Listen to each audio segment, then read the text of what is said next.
Hi, anyone and everyone. This is Kim, the Humble Hermit from Come As You Are Oracle. I am going to do Witchy Wednesday.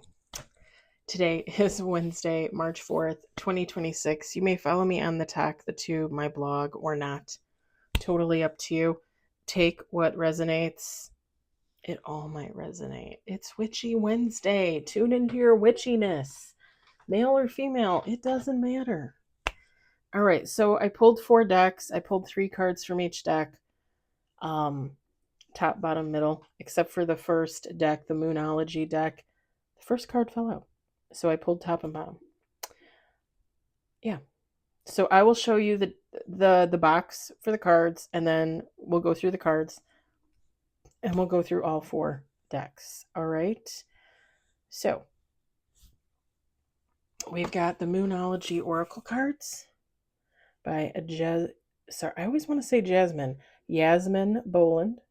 All right. We've got, and these are Moonology cards. So these are the states of the moon and basically what that would mean. It's energy. So it doesn't have to be this moon. This is the card that was pulled. This is the energy that's out there. If it resonates for you, fabulous. If it does not, then move on. Maybe it'll resonate for you tomorrow. We've got Cardinal Moon. Be bold, and make the first move.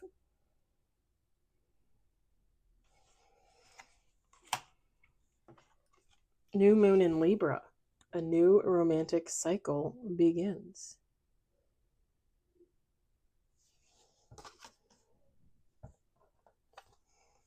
Full Moon in Gemini. The answers you need are coming.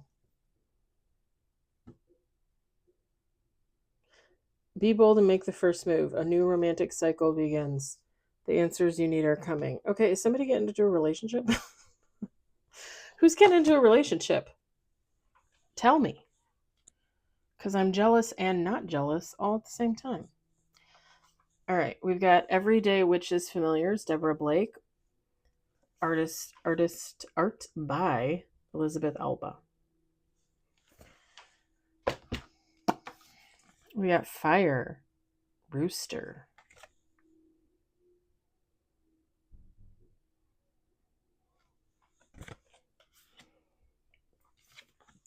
We got Water, Beaver. I'm gonna say it. And we've got Air, Bat. So I'm looking at the rooster and the beaver and the bat, and I just keep thinking somebody won't leave. So I don't know if this is like a past lover. I don't know if this is a friend you no longer talk to, but somebody doesn't want to leave your energy. Somebody wants to stick around. And if they're stuck on purpose. Like this is somebody that keeps trying to get in. And it doesn't even necessarily have to be someone you're in contact with, because this could literally be somebody watching you on Facebook, talking to your neighbor, talking to your mom, talking to, your cousin, mutual friend, getting information on you. They see you at the grocery store, instead of coming up to you and saying hi, they kind of follow you around covertly. It's like somebody that wants to be they just want to be in your energy. Like they keep coming around. And with this rooster, I think they're going to get cocky. It doesn't matter, male, female. They're going to get cocky and they're going to do something, and you're going to see it or hear about it, and you're going to call them out on it. You're going to be like, what the like, what are you doing? Like, hello? Don't want to have anything to do with you. You're from the past, whatever. We're not friends, whatever. Like, move along.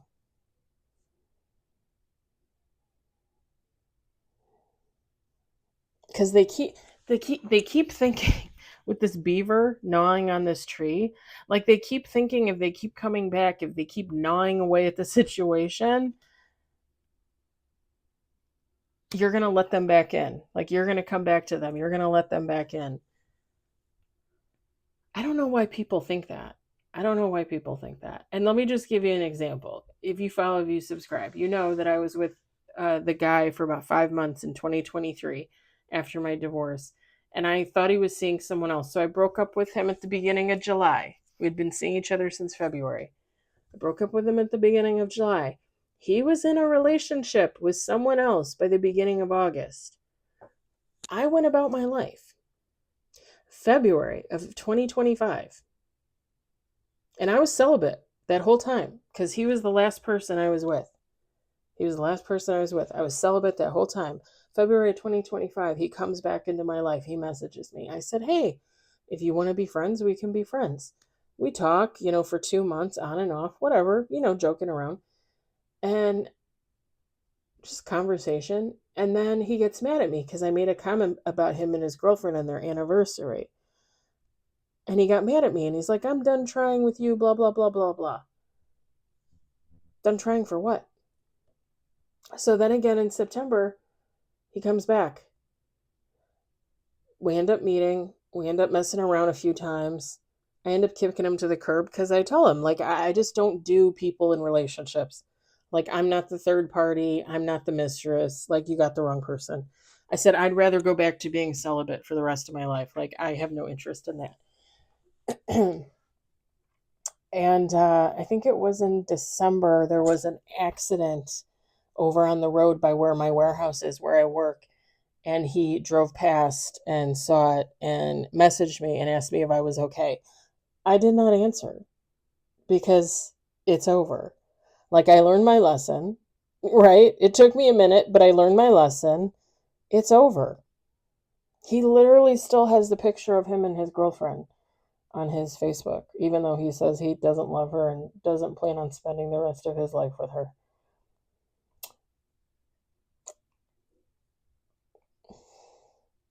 Don't message me. I hope he's watching this, actually. I really hope he's watching this. Just fall off the face of the earth. You have nothing good to offer. Seriously. If I could call him out by his name, I would call him out. I mean, I could, I guess, if I wanted to, but he has nothing to offer. Why would I go back to that? I have everything to offer, and he has nothing. And I know if he sees this, he's going to be like, what are you talking about? I have a good job. I have money. It's not always about money, buddy. It's not always about money. But yeah, people from the past, some people just don't get it. Some people will not let go. And I didn't answer him in December. He still shows up on my messenger. He's the first freaking person on there. He's waiting. He's waiting for me to respond. 3 months later, it's not happening. There are some people from the past I would let back in. There are some I will not. Believe in Your Own Magic Oracle Deck, Amanda Lovelace. Artwork by Janina Medros. We've got Lighthouse. Don't Doubt Your Worth. She's hanging that little poster, that picture that says, I am always enough. Damn straight. I'm so sick of people making people think that they're not good enough. You're good enough. You're good enough. We got Flower. Be honest with yourself. Always be honest with yourself. Always be honest about your situation and your part in it. Always take accountability for your actions, for your inactions. Growth, healing, right? We've got Storm. Every hurricane comes to an end. Somebody might be leaving a situation, like a relationship where they were made to feel like they weren't good enough. Don't ever feel like you're not good enough. You know what's funny? I'm going to say this because you guys know I always use myself as an example. If you subscribe, last year I was in love with a younger guy that I work with, right? It didn't work out. It was a whole thing. I'm just trying to get on with my life here. The funny thing is, and again, I'm intuitive, I'm psychic, so I'm pretty sure this is the case, but It comes and it goes with me. So here's the thing.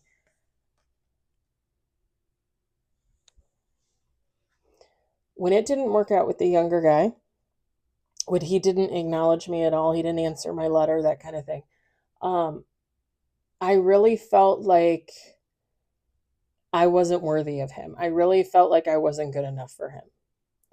And part of that stemmed from the age thing, right? Because I'm older than him. I'm like, okay, I'm just like an old lady to him, you know? But it's funny because for a while, I could feel his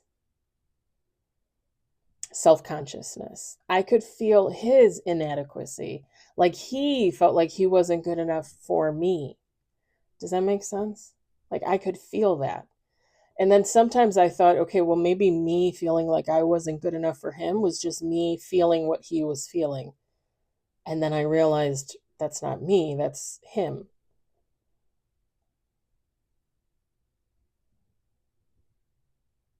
And it's not about being self-centered or anything like that. Like, oh, I'm the best there is. Da, da, da, da, da. No, it's just I know my worth. I know I'm a great person. I'm a good person, a kind person, a loving person, a caring person, a giving person. I typically give too much and realize too late that I give it to the wrong people, right? A lot of us do.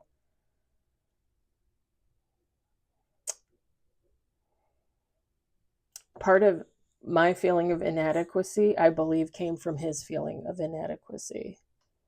It's kind of funny. I was watching another reader this morning, one of my favorite readers, and he commented, or sorry, she commented, um, you're living parallel lives with somebody. Like you're living the things that they lived, they're living the things that you lived, whatever the case. And it's kind of funny because even though I'm older than him, right? And he's younger, some of the things that have happened to him in the past year and a half, 2 years, started happening to me after the fact. So, like things that he was going through, now I'm going through. Coincidence? Maybe. Soulmate energy? Possibly. Twin flame? Maybe.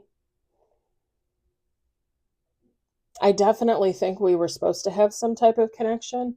I definitely think he went in a different direction, which every human is allowed to do, right? Totally within your rights as a human being to do what you want to do with your life. If God calls you in one direction, but you don't want to go, that is fully your decision to make.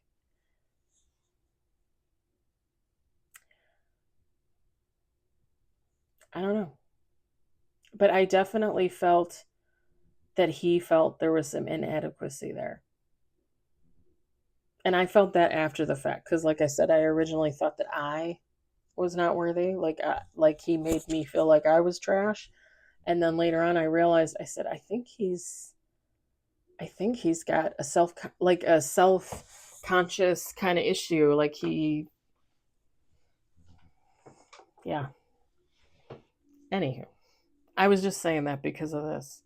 But always be honest about who you are in a situation, where you stand in a situation, all that jazz. All right, we've got the Halloween Oracle. This is Stacy DeMarco. I got this off of Amazon.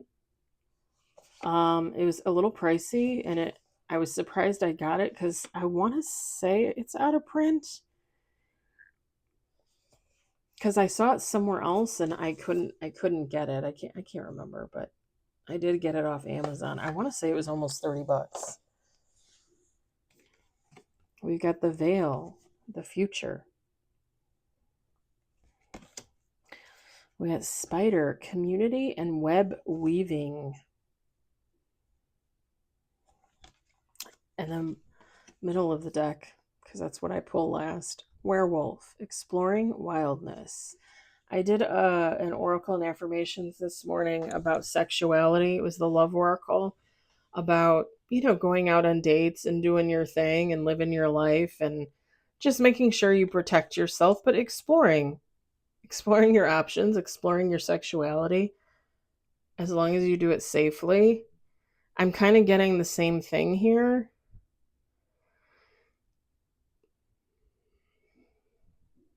Somebody might finally find their soul tribe in the future. Okay.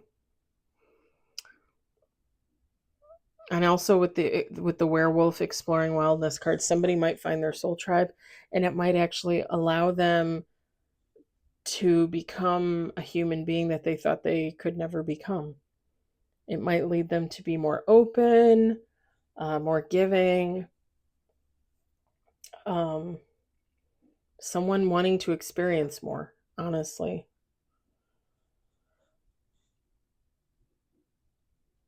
I like it. I like it. I'm going to leave it there for you. Take from it what you will. I hope it resonated. I hope you enjoyed it. I hope, if anything, you were entertained. I hope you all have a lovely hump day. Witchy Wednesday. I'll talk to you later. Bye.